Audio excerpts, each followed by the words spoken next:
The news sent shockwaves across Africa and the world. Captain Ibrahim Traoré, the young and defiant leader of Burkina Faso, was assassinated at his desk in what many are calling the most audacious attack on a sitting head of state in modern African history.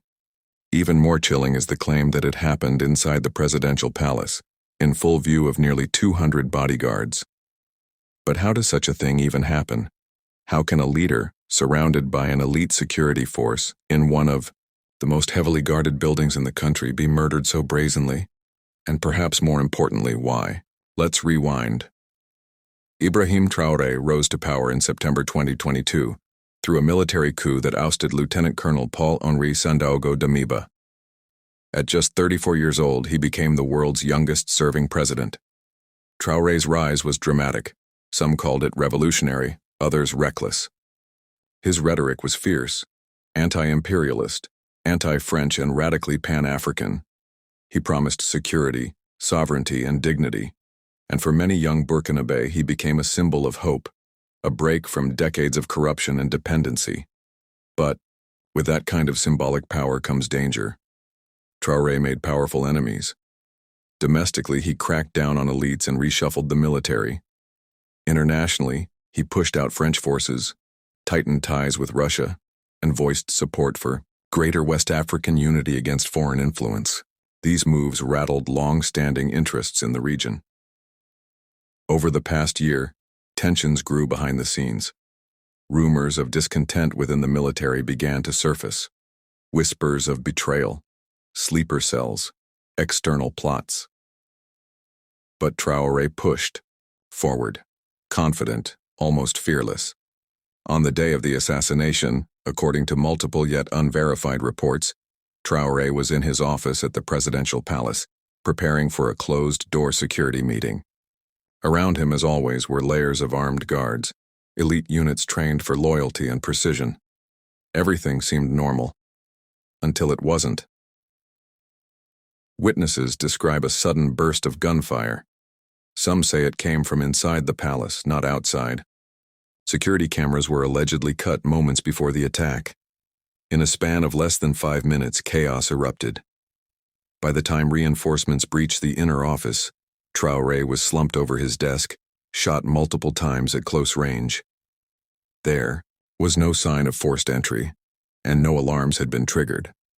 Initial statements from the transitional government were contradictory. Some claimed it was an internal mutiny. Others hinted at foreign involvement.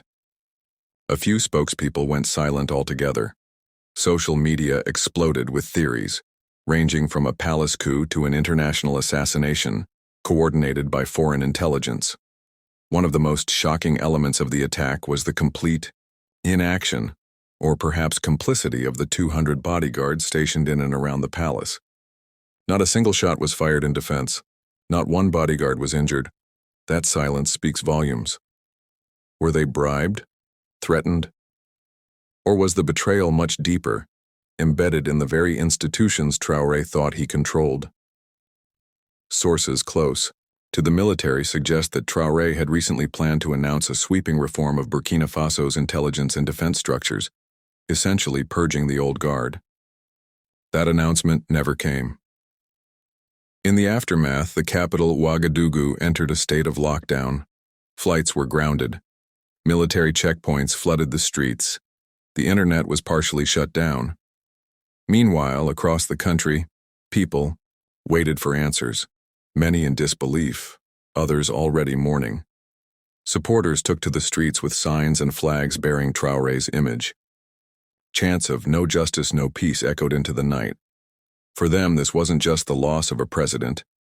It was the assassination of a movement. And yet, despite the massive shock and grief, there is no confirmed footage, no final confirmation of the attackers, and most disturbingly, no clear successor. What happens now? Burkina Faso, already battling jihadist insurgencies, economic instability, and regional isolation, faces a power vacuum. The military may try to consolidate control once again, but with internal fractures and rising public anger, the road ahead is uncertain and dangerous. As for the truth behind Ibrahim Traoré's assassination, if it is ever revealed, It will likely expose a tangled web of betrayal, geopolitics, and internal power struggles. For now, the world watches in silence, while a nation mourns the loss of a leader who dared to challenge the status quo and paid the ultimate price. Was this the act of internal traitors? A foreign-backed operation? Or something even more sinister? Only time will tell. But one thing is certain: the legacy of Ibrahim Traoré will not be forgotten. Not by his people, not by Africa, and not by those who fear what his dream might still inspire. Just hours after the shocking assassination of Ibrahim Traoré, another figure vanished, without a trace. Colonel Issoufou Maïga, Traoré's closest ally, chief strategist, and head of internal security, was last seen leaving a crisis meeting at the Ministry of Defense. His car never reached its destination. His guards claimed they were ordered to stand down. His phone went dark. His family hasn't heard from him since. To understand why this disappearance matters, you have to understand who Issoufou Maïga was. Maïga wasn't just a soldier. He was the architect behind much of Traoré's political rise.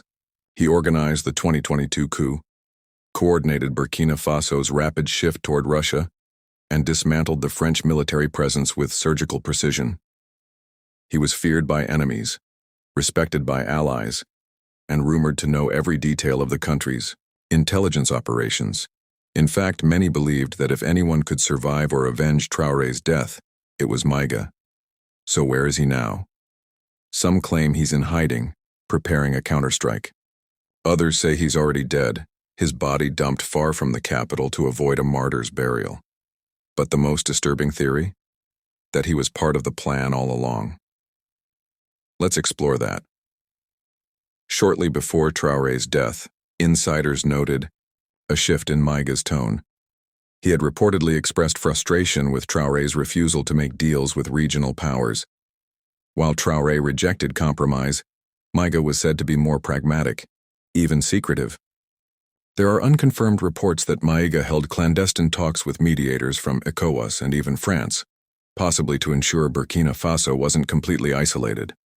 If true, it raises a chilling possibility. Was Maïga playing both sides? Some analysts now believe the assassination was not a simple hit, it was a chess move. Traoré was the face of defiance. Maïga was the brain. Remove the face and the brain could install a more obedient figure, one the West and the old elite could tolerate. But if that was the plan, something went wrong. Because Maïga disappeared too. There's a growing theory that he was double-crossed. That those he negotiated with used him to get to Traoré, and once the job was done, eliminated him to wipe the slate clean. Then there's the final, more hopeful theory, that Maïga faked his own disappearance, that he saw the betrayal coming, that he's gone underground, gathering loyal forces for a coming reckoning. Some even say a ghost army is forming in the north, former commandos, dismissed officers, and defected militia, waiting for the right moment to strike. Waiting for Maïga to return. If he does, Burkina Faso may be headed toward a new storm. Not a coup, not an election, but something far more unpredictable. A war for truth. In a country still reeling from the loss of its president, still surrounded by enemies foreign and domestic, one question echoes through the streets and the hills. Is the next chapter one of redemption or total collapse? And in the shadows, wherever he may be, only Colonel Maïga knows the answer. A week after the assassination of Ibrahim Traoré and the unexplained disappearance of Colonel Issoufou Maïga, something unexpected happened. A man appeared, face hidden behind a scarf, voice calm but commanding, in a grainy video uploaded from an unknown location. The backdrop was a torn Burkina Faso flag, and the message? Chilling. My name is Commander Sékou Alassane. I was trained in silence. I have walked with ghosts. I am the last hand of Traoré, and I will finish what he began. Within hours, the video was shared across West Africa. Millions watched it. Some dismissed it as a hoax. Others began calling him the Shadow of Traoré. Who is this man? There is no official record of a Sékou Alassane serving in Traoré's government or military council. No known background in the armed forces, no social media, no past interviews. Yet in the video, he speaks with inside knowledge, referring to private conversations between Traoré and Maïga, mentioning classified details about palace security, breaches, and even revealing coordinates of a secret military bunker that journalists later confirmed. Suddenly, the military junta left behind after Traoré's death was in panic. They issued a nationwide warrant. Checkpoints increased. The state-run media denounced Alassane as a foreign mercenary, possibly a Russian agent or a radical insurgent. But their fear was obvious. Because across rural provinces and urban slums, people began painting walls with his name. Alassane lives. Traoré's last flame. Burkina shall rise. Reports emerged that small militias, once neutral or disorganized, were now wearing black armbands bearing the symbol shown in Alassane's video, a fist holding a burning torch. What began as whispers was now a movement. In the north, near Oish, the border with Mali, local commanders defected, abandoning outposts and pledging loyalty to the so-called Shadow of Traoré. In Ouagadougou, university students organized silent marches. Farmers refused to pay state levies. And soldiers within the capital began disappearing, some said to join the Black Torch movement, believed to be led by Alassane himself. Meanwhile, international powers began to take notice. France issued a warning to its nationals. ECOWAS held emergency meetings behind closed doors. Russia, notably silent since Traoré's death, suddenly called for restraint and respect for Burkina Faso's sovereignty, a phrase many read as indirect support for Alassane's growing rebellion. And yet, the man himself remains unseen. One video, one voice, and a storm of consequences. Some analysts believe Sékou Alassane is not one man, but a collective, a myth created by former loyalists to unify resistance. Others believe he is real, possibly trained abroad, maybe even in Wagner camps, now returned to claim a broken throne. One thing is clear: the country is slipping into chaos. 3 flags now fly in different regions. The official flag in the capital, controlled by the Transitional Military Council. A black flag with a red torch in rebel-held villages. And in some areas near the border, a white flag raised by civilians who refuse to take sides, only praying for peace. This is no longer about one assassination. This is the beginning of something deeper. A reckoning with the soul of a nation, long fractured by foreign interference, military coups, and stolen dreams. And in the hearts of many young Burkinabe, a question is being asked louder than ever. What if Traoré's death was not the end, but the spark? Just as Burkina Faso teetered on the edge of full-blown collapse, the skies above Ouagadougou roared with the sound of foreign aircraft. The African Union, in coordination with ECOWAS and backed quietly by France and the United States, announced Operation Sand Shield, a multinational peace enforcement mission aimed at stabilizing the region, restoring constitutional order, and protecting civilian lives.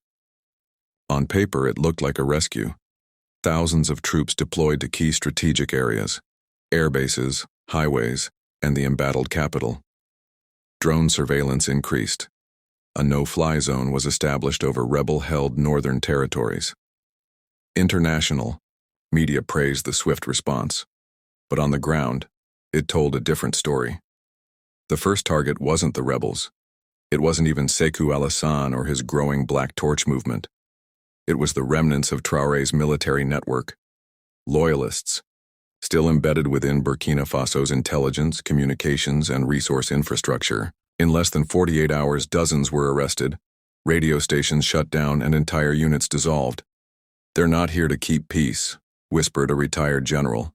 "They're here to erase Traoré's legacy once and for all." The public mood soured quickly. Protests broke out in Bobo Dioulasso, where French tanks rolled past schoolchildren waving Burkina Faso flags upside down in defiance. Videos surfaced of international troops raiding homes without warrants. Markets in the eastern provinces refused to sell goods to soldiers. Even some local mayors resigned, calling the operation an occupation masquerading as liberation. And, through it all, Sékou Alassane remained silent. No new videos, no new statements. Some believed he had been captured. Others thought he had gone underground, preparing for something big. Then, late one night, a new message crackled through hacked military frequencies. This is not a war between rebels and soldiers. This is not Burkina Faso versus itself. This is a fight against every hand that ever fed on our land and called it aid. We do not need your troops. We do not need your mercy. We need justice. It was Alassane's voice. He ended with just 5 words. The torch is still burning. The following morning, a coordinated strike hit 4 foreign convoys across 3 provinces. The black torch emblem was painted on the scorched vehicles. No group claimed responsibility, but everyone knew. Burkina Faso, once gripped by silent tension, was now aflame. Even nations that backed Operation Sandshield began to question the mission. South Africa withdrew its support. Ghana issued a sharp condemnation. Russia, once an ambiguous presence, now openly accused France and ECOWAS of orchestrating a soft recolonization. And in the chaos, a new force began to rise, not a military one, but a civilian front, the Council of the People. Intellectuals, elders, students, and even some clergy gathered in secret to declare a new direction for the nation, one not led by a general or a ghost, but by the will of the people. Their first demand? All foreign forces must leave within 30 days. With the international coalition fractured, the junta cornered, and the rebels emboldened, Burkina Faso now stood on a knife's edge. Peace was no longer an option, but neither was surrender. And somewhere in the shadows, perhaps deep in the north or just beyond the capital's watchful eyes, Sékou Alassane was waiting, watching. Because he knew the truth. When the last foreign boot leaves the land, the real battle will begin.